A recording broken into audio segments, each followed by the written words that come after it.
ಓಂ ಸದ್ಗುರುನಾಥ ಶರಣಂ ಜಯ ಜಯ. ಓಂ ಸಚ್ಚಿದಾನಂದ ಶರಣಂ ಜಯ ಜಯ. ಎಲ್ಲರಿಗೂ ನನ್ನ ನಮಸ್ಕಾರಗಳು. ಪರಮ ಪೂಜ್ಯ ಗುರುಗಳು ತಮ್ಮ ಜೀವಬ್ರಹ್ಮೈಕ್ಯ ರಾಜಯೋಗ ಸಾರಾಮೃತವೆಂಬ ಗ್ರಂಥದಲ್ಲಿ ಅನೇಕ ವಿಚಾರಗಳನ್ನು ಎಲ್ಲೂ ತಿಳಿಯಪಡಿಸದ ರಹಸ್ಯಗಳನ್ನೆಲ್ಲ ನಮಗೆ ಅನೇಕ ವಿಧವಾಗಿ ತಿಳಿಸ್ಕೊಟ್ರು. ಈ ಪ್ರಪಂಚದಲ್ಲಿರುವ ಸ್ತ್ರೀ ಪುರುಷರೆಲ್ಲರೂ ಮೊಟ್ಟ ಮೊದಲು ಶಿಶುಗಳಾಗಿ ಹುಟ್ಟಿದಾಗ ಅವುಗಳಿಗೆ ಪ್ರಪಂಚ ವಿಷಯವಾಗಲಿ ಮಾನಾಭಿಮಾನವಾಗಲಿ ಯಾವುದೊಂದು ತಿಳಿಯದೆ ಇರುವುದು ಮಾತ್ರವಲ್ಲದೆ ತಮ್ಮೊಡನೆ ಯಾವ ಐಶ್ವರ್ಯವನ್ನೂ ತರದೆ ಬರಿಯ ಕೈಯಲ್ಲಿಯೇ ಬಂದು ಹುಟ್ಟಿ ಬೆಳೆದು ದೊಡ್ಡವರಾದ ಮೇಲೆ ಧನವನ್ನು ಗಳಿಸಿಟ್ಟು ಪುನಃ ಈ ಲೋಕವನ್ನು ಬಿಟ್ಟು ಹೊರಡುವಾಗ ತಮ್ಮ ಜೊತೆಯಲ್ಲಿ ಏನೂ ತೆಗೆದುಕೊಂಡು ಹೋಗದೆ ಮೊದಲು ಬಂದಂತೆ ಬರಿಗೈಯಲ್ಲಿ ಹೊರಟು ಹೋಗುವ ವಿಷಯವು ಚಿಕ್ಕ ಮಕ್ಕಳಿಗೂ ತಿಳಿದಿದೆ. ಆರಂಭದಿಂದ ಕೊನೆಯವರೆಗೂ ಎಷ್ಟು ಮಾತುಗಳು ಹೇಳ್ಬಿಟ್ರು ನೋಡಿ. ಏನು, ಈ ಪ್ರಪಂಚದಲ್ಲಿ ಸ್ತ್ರೀ ಪುರುಷರೆಲ್ಲರೂ ಮೊಟ್ಟ ಮೊದಲು ಶಿಶುಗಳಾಗಿ ಹುಟ್ಟುತ್ತಾರೆ, ತಾಯಿಯ ಹೊಟ್ಟೆಯಿಂದ ಜನನವನ್ನು ಪಡಿತಾರೆ. ಬರುವಾಗ ಬೆತ್ತಲೆಯಾಗಿರ್ತಾರೆ, ಬರೀ ಕೈಯಲ್ಲಿ ಬಂದಿರ್ತಾರೆ. ಅವ್ರಗಳಿಗೆ ಈ ಪ್ರಪಂಚದ ವಿಷಯ ಗೊತ್ತಿರಲ್ಲ, ಮಾನಾಭಿಮಾನ ಇರೋದಿಲ್ಲ. ಅಂದರೆ ಅಭಿಮಾನ ಅಂದ್ರೇನು, ಗೌರವ ಕೊಡಬೇಕು ಜನ ನನಗೆ ಅನ್ನುವ ಬುದ್ಧಿ ಇರೋದಿಲ್ಲ. ಮಾನ ಅಂದ್ರೇನು, ನನಗೆ ಮಾನ ಮರ್ಯಾದೆ ಕೊಡಬೇಕು ಜನ ಅನ್ನೋದು ಅವ್ರಿಗಿರೋದಿಲ್ಲ. ಮತ್ತು ಅವ್ರ ಶರೀರ ಬೆತ್ತಲಾಗಿದೆ ಅನ್ನೋ ಪರಿಜ್ಞಾನವೂ ಕೂಡ ಯಾವುದೇ ಶಿಶುವಿಗೂ ಇರೋದಿಲ್ಲ. ಯಾವುದೊಂದು ತಿಳಿಯದೆ ಇರುವುದು ಮಾತ್ರ ಅಲ್ಲದೆ ತಮ್ಮೊಡನೆ ಯಾವ ಐಶ್ವರ್ಯವನ್ನು ಕೂಡ ತರದೆ ಬರೀ ಕೈಯಲ್ಲಿ ಬಂದಿರ್ತಾರೆ. ಬಂದು ಹುಟ್ಟಿ ಬೆಳೆದು ದೊಡ್ಡವರ ಆಗ್ತಾ ಇದ್ದಂಗೆ ಎಲ್ಲವನ್ನು ಧನವನ್ನು ಗಳಿಸಬೇಕು, ಮಾನಾಭಿಮಾನವನ್ನು ಗಳಿಸಬೇಕು, ಪುನಃ ಈ ಲೋಕವನ್ನು ಇವೆಲ್ಲವನ್ನು ಮಾಡಿ ಎಲ್ಲವನ್ನು ಗಳಿಸಿಟ್ಟು ಎಲ್ಲ ಮಾಡಿದ್ಮೇಲೆ ಇಲ್ಲಿ ಗೌರವಾದಿಗಳನ್ನ ಸ್ವೀಕರಿಸಿ ಜನಗಳ ಕೈಲಿ ಹೊಗಳಿಸ್ಕೊಂಡು ನಿಂದನೆಯಿಂದ ಸಿಟ್ಟಿಗೆದ್ದು ಎಲ್ಲವನ್ನು ಮಾಡಿ ಆದಮೇಲೆ ಪುನಃ ಈ ಲೋಕವನ್ನು ಬಿಟ್ಟು ಹೊರಡುವಾಗ ತಮ್ಮ ಜೊತೆಯಲ್ಲಿ ಏನೂ ತೆಗೆದುಕೊಂಡು ಹೋಗದೆ ಮೊದಲು ಹೆಂಗೆ ಬಂದರೋ ಅದರಂತೆ ಬರಿಗೈಯಲ್ಲೇ ಹೊರಡ್ತಾರೆ. ಈ ವಿಚಾರ ಎಲ್ಲರಿಗೂ ತಿಳಿದಂಥ ವಿಚಾರವೇ, ಆದರೆ ನಾವು ಇದನ್ನು ವಿಚಾರ ಮಾಡೋಕ್ಕೆ ಹೋಗೋದಿಲ್ಲ. ಇದನ್ನು ಈ ರೀತಿಯಾಗಿ ಆಯಾಯ ಜೀವಿಗಳು ತಮ್ಮ ತಮ್ಮ ಶರೀರಗಳನ್ನು ಬಿಟ್ಟು ಮೇಲೆದ್ದು ಬೇರೆ ಸ್ಥಳಗಳಿಗೆ ಹೋಗಿ ಶಿಶುಗಳಾಗಿ ಹುಟ್ಟಿ ಸ್ವಲ್ಪ ಸ್ವಲ್ಪವಾಗಿ ಬೆಳೆಯುತ್ತಾ ಹೋಗುವಾಗ ಯಾವ ಭಾಷೆಯನ್ನು ಆಡುವ ಮನೆಗಳಲ್ಲಿ ಅವರು ಹುಟ್ಟುತ್ತಾರೋ ಆ ಮನೆಯಲ್ಲಿರುವವರು ಮಾತನಾಡುವ ಭಾಷೆಗಳನ್ನು ಸ್ವಲ್ಪ ಸ್ವಲ್ಪವಾಗಿ ಅವಕ್ಕೆ ಕಲಿಸುತ್ತಾ ಬರುತ್ತಾರೆ. ಈಗ ಒಂದು ಮನೆಯಲ್ಲಿ ಯಾವ ಭಾಷೆ ಮಾತಾಡ್ತಾರೋ ಆ ಭಾಷೆಯನ್ನು ಆ ಮಗುಗಳು ಬೆಳೀತಾ ಕಲಿತುಕೊಳ್ತವೆ. ಈ ರೀತಿಯಾಗಿ ಆ ಮಕ್ಕಳು ಆಯಾ ಭಾಷೆಗಳನ್ನೆಲ್ಲ ಕಲಿತುಕೊಂಡ ಮೇಲೆ ಪುನಃ ಅವರಿಗೆ ಯಾರೂ ಕಲಿಸದೆಯೇ ತಿಳುವಳಿಕೆ ಎಂಬುದು ತಾನಾಗಿಯೇ ಹುಟ್ಟಿ ಆಮೇಲೆ ವಿಧ ವಿಧವಾದ ಆಲೋಚನೆಗಳನ್ನು ಅವು ಮಾಡುವುದಕ್ಕೆ ತೊಡಗುತ್ತವೆ. ಈ ತಿಳುವಳಿಕೆ ಬಂದರೆ ಅಂದರೆ ವಿವೇಚನಾ ಶಕ್ತಿಯನ್ನು ಈಶ್ವರನು ಮಾನವ ವರ್ಗಕ್ಕೆ ಮಾತ್ರ ಕರುಣಿಸಿರುತ್ತಾನೆಯೇ ವಿನಃ ಮತ್ತಾವ ಜೀವಜಾತಿಗೂ ಕೊಟ್ಟಿಲ್ಲ.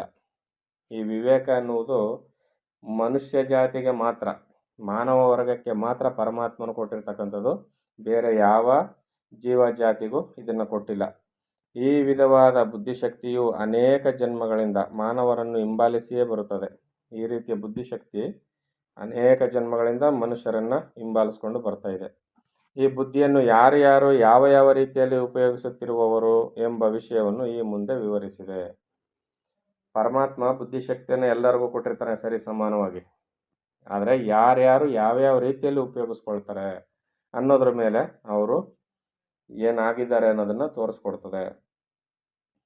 ಕೆಲವರು ತಮ್ಮ ಹಿಂದಿನ ಜನ್ಮದಲ್ಲಿ ಹೆಂಡ ಸಾರಾಯಿ ಮೊದಲಾದ ಮಾದಕ ದ್ರವ್ಯಗಳನ್ನು ಸೇವಿಸುತ್ತಿದ್ದು ಕೆಲವು ಕಾಲದ ಮೇಲೆ ಪ್ರಾಣ ಬಿಟ್ಟುದೇ ಆದರೆ ಅವರು ಬೇರೊಬ್ಬ ತಾಯಿಯ ಗರ್ಭದಲ್ಲಿರುವ ಶಿಶು ಶರೀರದೊಳಕ್ಕೆ ಹೋಗಿ ಸೇರಿ ಮಕ್ಕಳಾಗಿ ಹುಟ್ಟಿ ಬೆಳೆದು ದೊಡ್ಡವರಾದ ಮೇಲೆ ಪೂರ್ವಜನ್ಮದಲ್ಲಿ ತಾವು ಸೇವಿಸುತ್ತಿದ್ದ ಮದ್ಯಾದಿಗಳನ್ನು ಮನಸ್ಸಿನಲ್ಲಿಯೇ ತಿರುಗಿಸುತ್ತಾರೆಯೇ ಹೊರತು ಈ ಜನ್ಮದಲ್ಲಿ ಮದ್ಯಪಾನ ಮಾಡುವುದಕ್ಕೆ ಯಾರೂ ಅವರಿಗೆ ಕಲಿಸಬೇಕಾದ ಅಗತ್ಯವಿಲ್ಲ.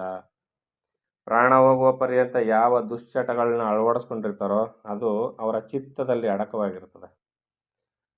ಇಲ್ಲಿ ಪ್ರಾಣ ಬಿಟ್ಟ ನಂತರ ಹೋಗಿ ಅಲ್ಲಿ ಇನ್ನೊಂದು ಶಿಶುವಿನ ಶರೀರದೊಳಗೆ ಸೇರ್ತಾರೆ. ಮುಂದಿನ ಜನ್ಮದಲ್ಲಿ ಮುಂದಿನ ತಾಯಿ ಹೊಟ್ಟೆಯಲ್ಲಿ ಹುಟ್ಟುತ್ತಾರೆ.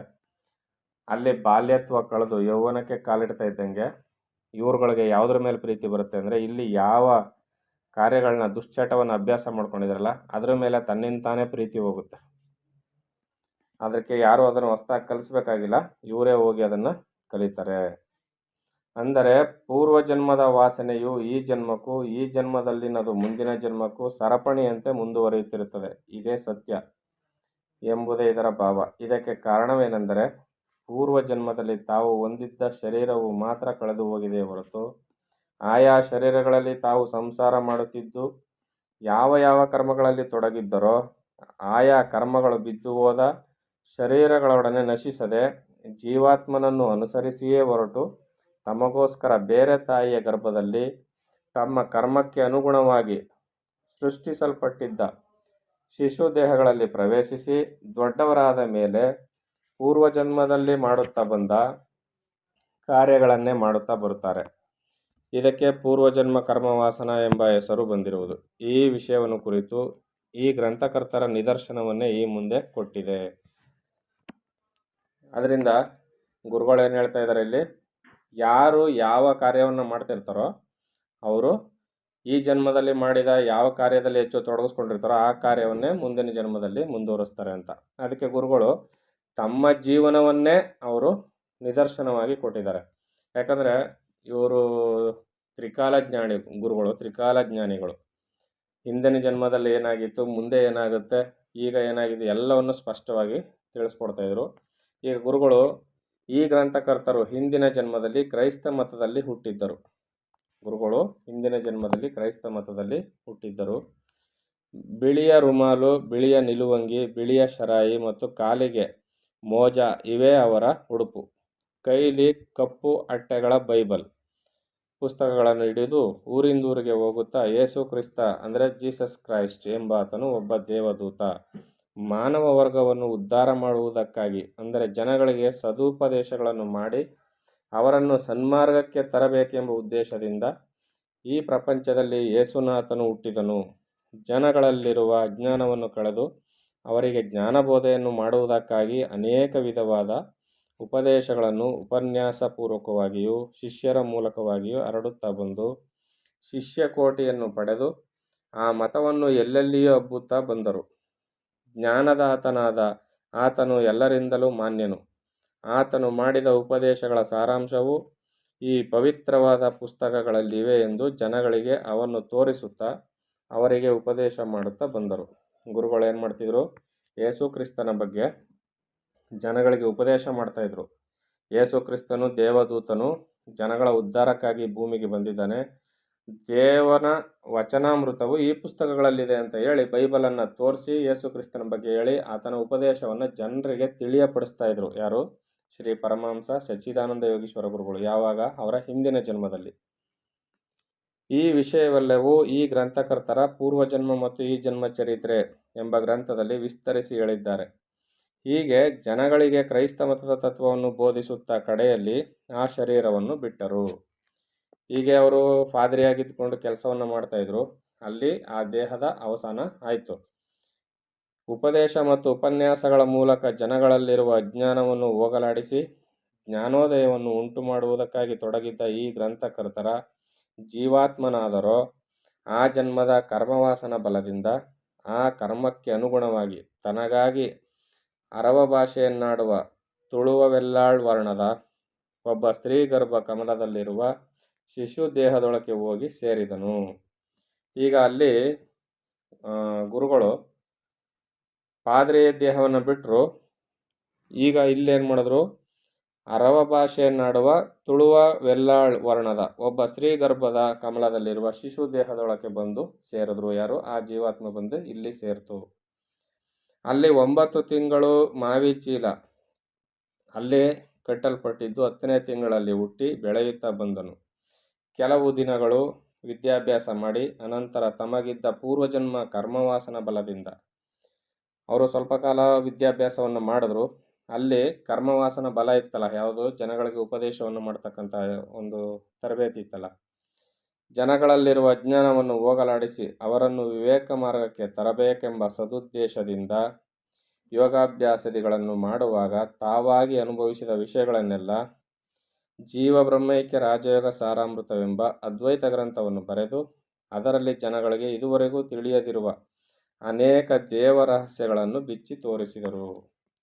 ಅಲ್ಲಿ ಜನಗಳ ಉದ್ಧಾರಕ್ಕಾಗಿ ಯಾವಾಗ ಪಾದ್ರಿಗಳಾಗಿ ಏನು ಕೆಲಸ ಮಾಡ್ತಿದ್ರು ಈಗ ಇಲ್ಲಿ ಧರ್ಮ ಬೇರೆ ಆಯಿತು. ಭೂಮಿಗಳಲ್ಲಿ ಜನ ಕಟ್ಕೊಂಡಿರ್ತಕ್ಕಂಥ ಹಿಂದೂ, ಕ್ರೈಸ್ತ ಈ ರೀತಿಯಲ್ಲಿ ಧರ್ಮಗಳನ್ನ ಅವರು ಕಟ್ಕೊಂಡಿದ್ರು. ಇಲ್ಲಿ ಏನು ಮಾಡಿದ್ರು, ಈ ಧರ್ಮದಲ್ಲಿ ಇರ್ತಕ್ಕಂಥ ಸದ್ಗ್ರಂಥಗಳು, ಸದ್ವಿಚಾರಗಳು ಮತ್ತು ಸಾಧನೆಯನ್ನು ಅಳವಡಿಸ್ಕೊಂಡ್ರು. ಆ ಸಾಧನೆಯನ್ನು ಸಾಧಿಸಿ ಸಿದ್ಧಿ ಮಾಡಿಕೊಂಡು ಜನಗಳ ಉದ್ಧಾರಕ್ಕಾಗಿ ಇಲ್ಲೂ ಕೂಡ ಶ್ರಮಿಸ್ತಾ ಬಂದರು. ಜನಗಳಿಗೆ ಇದುವರೆಗೂ ತಿಳಿಯದಿರುವ ಅನೇಕ ದೇವ ರಹಸ್ಯಗಳನ್ನು ಬಿಚ್ಚಿ ತೋರಿಸಿದರು. ಇದರಿಂದ ಮೂರ್ಖರನ್ನು ವಿವೇಕಿಗಳನ್ನಾಗಿಯೂ ಮೂಢರನ್ನು ಜ್ಞಾನಿಗಳನ್ನಾಗಿಯೂ ಮಾಡುತ್ತಾ ಅಧರ್ಮದ ಬೇರನ್ನು ಕಿತ್ತೆ ಎಸೆಯುತ್ತಾ ಧರ್ಮದ ಬೀಜವನ್ನು ನೆಡುತ್ತಾ ಬಂದರು.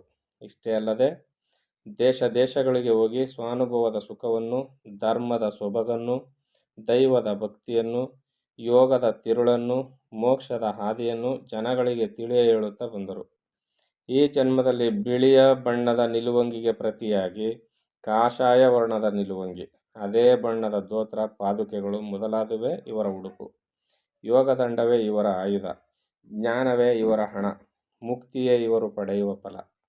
ಈ ರೀತಿಯಾದವುಗಳನ್ನು ಪಡೆದು ಎರಡನೇ ಯೇಸು ಕ್ರಿಸ್ತನಂತೆ ಮಾನವ ವರ್ಗದ ಜೀವನವನ್ನು ಉತ್ತಮಗೊಳಿಸುವುದಕ್ಕಾಗಿ ಇವರು ತೊಡಗಿರುತ್ತಾರೆ. ಇಷ್ಟಕ್ಕೆ ಕಾರಣವೇನೆಂದು ಕೇಳಿದರೆ, ಇವರ ಪೂರ್ವ ಜನ್ಮದಲ್ಲಿನ ಕರ್ಮವಾಸನೆ ಯಾವುದು ಎಂಬುದೇ ಇದಕ್ಕೆ ಉತ್ತರ. ಹೀಗೆಯೇ ಪೂರ್ವಜನ್ಮದ ಕರ್ಮವಾಸನೆ ಪ್ರತಿ ಜೀವಿಯನ್ನು ಹಿಂಬಾಲಿಸುತ್ತದೆ ಎಂಬ ವಿಷಯವನ್ನು ಕುರಿತು ಈ ಗ್ರಂಥದ ಪ್ರಥಮ ಭಾಗ 243ನೇ ಪುಟ. ಇದರಲ್ಲಿ ಪೂರ್ವಜನ್ಮ ಉಂಟು, ಪೂರ್ವಜನ್ಮ ಸಂಸ್ಕಾರ ಎಂಬ ಪ್ರಕರಣದಲ್ಲಿ ವಿಷದಪಡಿಸಿದೆ. ಪುನರ್ಜನ್ಮವೂ ಉಂಟು, ಪೂರ್ವಜನ್ಮ ಸಂಸ್ಕಾರ ಎಂಬ ಪ್ರಕರಣದಲ್ಲಿ ವಿಷದಪಡಿಸಿದೆ ಅಂತ ಗುರುಗಳು ಹೇಳಿದರು. ಅಂದರೆ ಇಲ್ಲಿ ಗುರುಗಳು ಆ ಜನ್ಮದಲ್ಲಿ ಯೇಸು ಕ್ರಿಸ್ತ ಪಾದ್ರಿಯಾಗಿ ಮಾಡ್ತಾಯಿದ್ರು. ಇದರಲ್ಲಿ ಈ ಧರ್ಮದಲ್ಲಿ ಹುಟ್ಟಿ ಯೋಗಿಯಾಗಿ ಅದೇ ಕೆಲಸವನ್ನು, ಜನಗಳ ಉದ್ಧಾರದ ಕೆಲಸವನ್ನೇ ಇಲ್ಲೂ ಕೂಡ ಮುಂದುವರಿಸಿದ್ರು. ಶ್ರೀರಾಮಕೃಷ್ಣ ಪರಮಹಂಸರು ಹಾಗೆಯೇ ಯೇಸು ನಿಜ ಅನ್ನುವುದಕ್ಕೋಸ್ಕರ ಯೇಸುವನ್ನು ಆರಾಧನೆ ಮಾಡಿ ಹೌದು ಯೇಸು ನಿಜ ಅಂತ ಕಂಡುಕೊಂಡ್ರು. ಮುಸಲ್ಮಾನ ದೇವರು ನಿಜ ಅಂತ ಕಂಡುಕೊಳ್ಳೋದಕ್ಕಾಗಿ ಆ ದೇವರನ್ನ ಆರಾಧನೆ ಮಾಡಿ ಕಂಡುಕೊಂಡು ಹೌದು ಮುಸಲ್ಮಾನ ದೇವರು ನಿಜ ಅಂತ. ಹೀಗೆ ಪ್ರತಿಯೊಂದು ಧರ್ಮದ ದೇವರನ್ನು ಆರಾಧನೆ ಮಾಡಿ ಮಾಡಿ ಇದು ನಿಜ ಅಂತ ಕಂಡುಕೊಂಡು ಕೊನೆಗೆ ಏನು ಹೇಳಿದ್ರು, ಎಲ್ಲ ದೇವರು ಒಬ್ಬನೇ, ಎಲ್ಲ ಹೆಸರುಗಳು ಬೇರೆ ಬೇರೆ ಅಷ್ಟೇ, ದೇವನೊಬ್ಬ ನಾಮ ಹಲವು ಅನ್ನೋ ವಿಚಾರವನ್ನು ಕಂಡುಕೊಂಡವರು ನಮಗೆ ತೋರಿಸ್ಕೊಟ್ರು. ಇದೇ ರೀತಿಯಲ್ಲಿ ನಮಗೆ ಗುರುಗಳು ದೇವರು ಆ ಮತ ಈ ಮತ, ಆ ಧರ್ಮ ಈ ಧರ್ಮ ಅಂತೆಲ್ಲ ಎಲ್ಲರಲ್ಲಿಯೂ ಇರ್ತಕ್ಕಂಥ ಪರಮಾತ್ಮ ಒಬ್ಬನೇ ಅನ್ನೋ ಸತ್ಯವನ್ನು ಸಾಧನೆ ಮೂಲಕ ಕಂಡುಕೊಂಡು ನಮ್ಮಗಳ ಉದ್ಧಾರಕ್ಕಾಗಿ ಕೊಟ್ಟಂಥವ್ರು. ಆದ್ದರಿಂದ ಇಲ್ಲಿ ಪೂರ್ವಜನ್ಮ ಪುನರ್ಜನ್ಮಗಳು ಉಂಟು ಅನ್ನೋದನ್ನು ತೋರಿಸ್ಕೊಡೋದಕ್ಕೋಸ್ಕರ ತಾವು ಹಿಂದಿನ ಜನ್ಮದಲ್ಲಿ ಏನಾಗಿದ್ದು ಅನ್ನೋದನ್ನೇ ಉದಾಹರಣೆಯಾಗಿ ಕೊಟ್ಟರು ಗುರುಗಳು. ಆದ್ದರಿಂದ ಗುರುಗಳ ವಿಚಾರವನ್ನು ಮನಗೊಂಡು ನಾವು ಸಾಧನೆಯನ್ನು ಮಾಡಿ ಉದ್ಧಾರವನ್ನು ಮಾಡಿಕೊಳ್ಳೋಣ. ಎಲ್ಲರಿಗೂ ಒಳ್ಳೆಯದಾಗಲಿ. ಓಂ ಸದ್ಗುರುನಾಥ ಶರಣಂ ಜಯ ಜಯ. ಓಂ ಸಚ್ಚಿದಾನಂದ ಶರಣಂ ಜಯ ಜಯ. ಹರಿ ಓಂ ತತ್ಸತ್. ಹರಿ ಓಂ ತತ್ಸತ್. ಹರಿ ಓಂ ತತ್ಸತ್.